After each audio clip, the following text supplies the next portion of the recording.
ತನ್ನ ತಾಯಿ ಜೊತೆ ಅನೈತಿಕ ಸಂಬಂಧ ಹೊಂದಿದ ಕೆಲಸದಾಳನ್ನ ಹತ್ಯೆ ಮಾಡಿದ್ದ. ದೃಶ್ಯಂ ಸಿನಿಮಾ ಸ್ಟೈಲಲ್ಲೇ ಖತರ್ನಾಕ್ ಪ್ಲಾನ್ ಮಾಡಿ ಬಚಾವಾಗಿದ್ದ. ಆದ್ರೆ ಪೊಲೀಸರ ಆ ಒಂದು ಪ್ಲಾನ್ಗೆ ಹಂತಕ ಸಿಕ್ಕಿಬಿದ್ದಿದ್ದಾನೆ.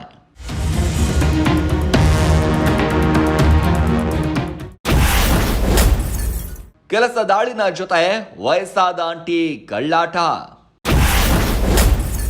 ತೋಟದ ಮನೆಯಲ್ಲೇ ದೈತಕ ಹೆಣವಾದ ತಾತ. ಈ ಸ್ಟೋರಿ ನೋಡಿದ್ರೆ ಏನ್ ಹೇಳಬೇಕು ಗೊತ್ತಾಗ್ತಾ ಇಲ್ಲ.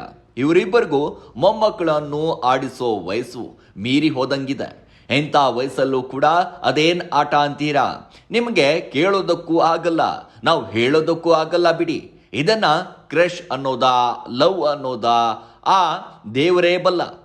ನಿನ್ನ ಮರೆಯಲಾರೆ ಅಂತ ತೋಟದ ಆಟ ಆಡ್ತಿದ್ದ ತಾತ ದೃಶ್ಯಂ ಸಿನಿಮಾ ಸ್ಟೈಲ್ನಲ್ಲೇ ಮರ್ಡರ್ ಆಗಿದ್ದಾನೆ.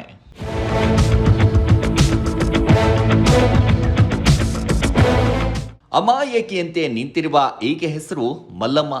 ವಿಜಯಪುರ ಜಿಲ್ಲೆ ಸಿಂದಗಿ ತಾಲೂಕಿನ ಬೆನ್ನಟ್ಟಿ ಪಿಎ ಗ್ರಾಮದವಳು. ಗಂಡ ಮಗ ಜೊತೆ ವಾಸವಾಗಿದ್ದವಳು ಊರಿಗೆಲ್ಲ ಬುದ್ಧಿ ಹೇಳ್ತಿದ್ದಳಂತ. ಬೇಜಾನ್ ಆಸ್ತಿ ಇದ್ದಿದ್ರಿಂದ ತೋಟದ ಕೆಲಸಕ್ಕೆ ಮಹದೇವಪ್ಪ ಎಂಬಾತನನ್ನ ಇಟ್ಕೊಂಡಿದ್ರಂತೆ. ಆದ್ರೆ ಮಲ್ಲಮ್ಮನಿಗೆ ಅದೇನಾಯ್ತೋ ಗೊತ್ತಿಲ್ಲ. ಮನೆಯ ಆಳು ಮಹದೇವಪ್ಪನ ಮೇಲೆ ಮನ್ಸ್ ಮಾಡಿದ್ಲು. ತೋಟಕ್ಕೆ ಹೋಗಿ ಬರ್ತೀನಿ ಅಂತ ಬರ್ತಿದ್ದವಳು ಜಮೀನಲ್ಲಿ ಚಿಂಗಚಕ ಅಂತಿದ್ಲು. ಆದ್ರೆ ಅದೆಷ್ಟೋ ದಿನ ನಡೀತೋ ಹೇಳಿ. ಮೇ 31ರಂದು ಮಗ ಅಪ್ಪು ಗೌಡನ ಕೈಗೆ ಜೋಡಿ ಹಕ್ಕಿಗಳು ರೆಡ್ ಹ್ಯಾಂಡ್ ಆಗಿ ಸಿಕ್ಕಿ ಬಿದ್ದಿತ್ತು. ಈ ವೇಳೆ ಮಹದೇವಪ್ಪನಿಗೆ ಕಟ್ಟಿಗೆಯಿಂದ ಹೊಡೆದು ಸ್ಪಾಟ್ನಲ್ಲೇ ಹೆಣ ಕೆಡವಿದ.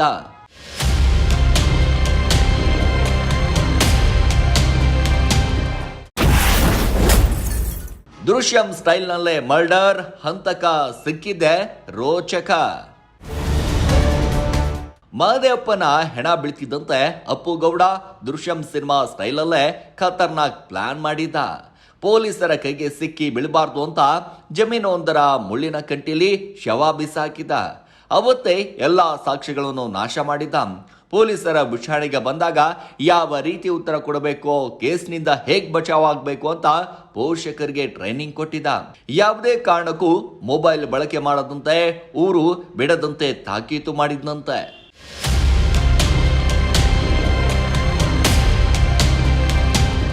ಕೊಲೆ ನಡೆದ 4-5 ದಿನಕ್ಕೆ ಮಹದೇವಪ್ಪನ ಶವ ಪತ್ತೆಯಾಗಿತ್ತು. ಪೊಲೀಸರು ತನಿಖೆ ಆರಂಭಿಸಿದ್ರು. ಆದ್ರೆ ಯಾವುದೇ ಸುಳಿವು ಸಿಕ್ಕಿರಲಿಲ್ಲ.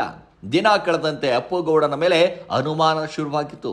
ವಿಚಾರಣೆ ಮಾಡಿದಾಗ ಸಣ್ಣ ಅನುಮಾನ ಬಾರದಂತೆ ಉತ್ತರ ಕೊಟ್ಟಿದ್ರು.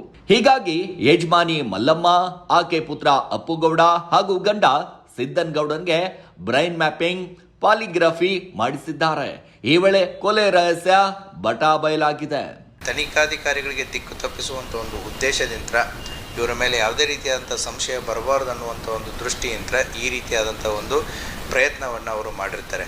ನಮಗೆ ಮೇಜರಾಗಿ ಸಸ್ಪಿಷಿಯಸ್ಸು ಇವರು 3 ಜನದ ಮೇಲೆ ಬಂದಾಗ ನಾವು ಸೈಂಟಿಫಿಕ್ ಆಗಿ ಪಾಲಿಗ್ರಫಿ ಮತ್ತು ಬ್ರೈನ್ ಮ್ಯಾಪಿಂಗ್ ಅಡಿಯನ್ನು ನಾವು ತನಿಖೆಯನ್ನು ಕೈಗೊಳ್ತೀವಿ. ಆ ಹಿನ್ನೆಲೆಯಲ್ಲಿ ಕೆಲವೊಂದಿಷ್ಟು ಅಂಶಗಳು ನಮಗೆ ಹೊರಬರುತ್ತೆ. ಮೃತನಾದಂಥ ವ್ಯಕ್ತಿಯ ಚಪ್ಪಲಿಗಳಾಗಿರ್ಬೋದು, ಇವರು ಮಾಡಿದಂಥ ಪ್ಲ್ಯಾನ್ ಆಗಿರ್ಬೋದು, ಪ್ರತಿಯೊಂದನ್ನು ಕೂಡ ಗೊತ್ತಾಗ್ತಾ ಹೋಗುತ್ತೆ. ಸದ್ಯ ಆರೋಪಿ ಅಪ್ಪುಗೌಡ, ಮಲ್ಲಮ್ಮ ಹಾಗೂ ಪತಿ ಸಿದ್ದನ್ ಗೌಡನನ್ನ ಬಂಧಿಸಿ ಜೈಲಿಗೆ ಇಟ್ಟಿದ್ದಾರೆ. ಒಟ್ಟಾರೆ ಮಾಡಬಾರ್ದ ವಯಸ್ಸಿನಲ್ಲಿ ಮಾಡಿದ್ರೆ ಆಗ್ಬಾರ್ದಾಗುತ್ತೆ ಅನ್ನೋದಕ್ಕೆ ಈ ಸ್ಟೋರಿ ಮತ್ತೊಂದು ಸಾಕ್ಷಿ.